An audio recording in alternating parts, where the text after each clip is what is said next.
प्रणित भाजप, राष्ट्रवादी काँग्रेस पक्ष, अजितदादांचा गट आणि माननीय एकनाथ शिंदे शिवसेना गट असे महायुतीच्या माध्यमातून त्यांनी सचिन कांबळे पाटील यांना उमेदवारी दिलेली आहे.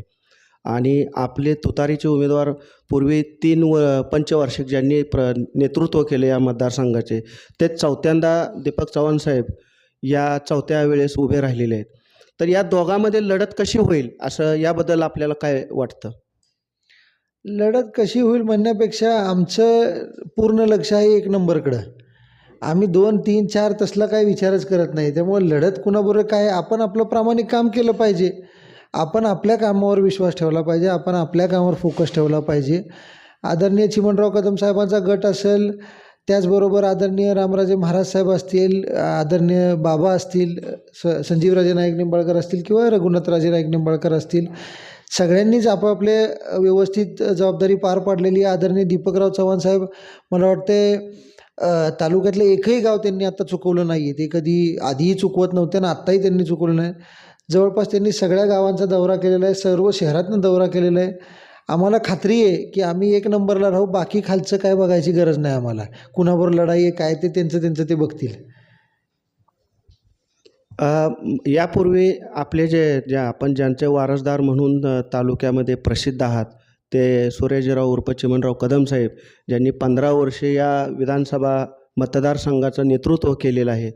त्यांचा या तालुक्यामध्ये निश्चित असा एक गट आहे की त्यांची जी विचारधारा आहे त्या विचारधारेला पकडून किंवा त्या विचारधारेला मानणारा असा एक स्थिर असा एक वर्ग आहे. त्या वर्गाची आपल्याकडून अपेक्षा अशा काही वेगळ्या आहेत का, जे दीपक चव्हाण आमदार त्यांच्या माध्यमातून पूर्ण होऊ शकतील, असं काय सांगू शकाल?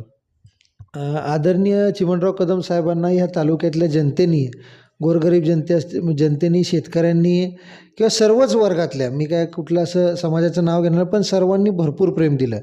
मला वाटते साहेबांचं हे जे राजकीय काय जे जीवन होतं, आयुष्य होतं, 1960 सालापासून सुरू झालं, 60-65 पासून ते सुरू झालं, 70 त्या दरम्यान आधी ते जिल्हा परिषद अध्यक्ष झाले, त्याचबरोबर मग आमदार झाले, बँकेचे चेअरमन झाले, त्यांनी बरेच रोजगार हमीचे अध्यक्ष झाले.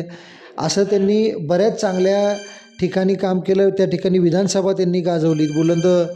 विधानसभेचा बुलंद आवाज आणि एक तोप म्हणून ते महाराष्ट्रात ओळखले जायचे.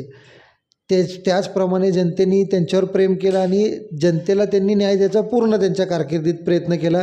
हे आजही आपल्याला दिसतं, कारण का त्यांची जी काय माणसं आहेत, आदरणीय चिमणराव कदम साहेबांचा गट म्हणून असा हा फलटण तालुक्यात प्रसिद्ध आहे.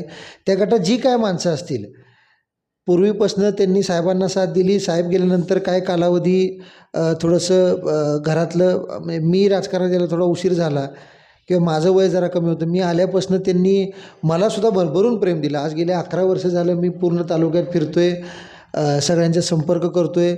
आदरणीय चिमणराव कदम साहेबांची माणसं अशी आहेत.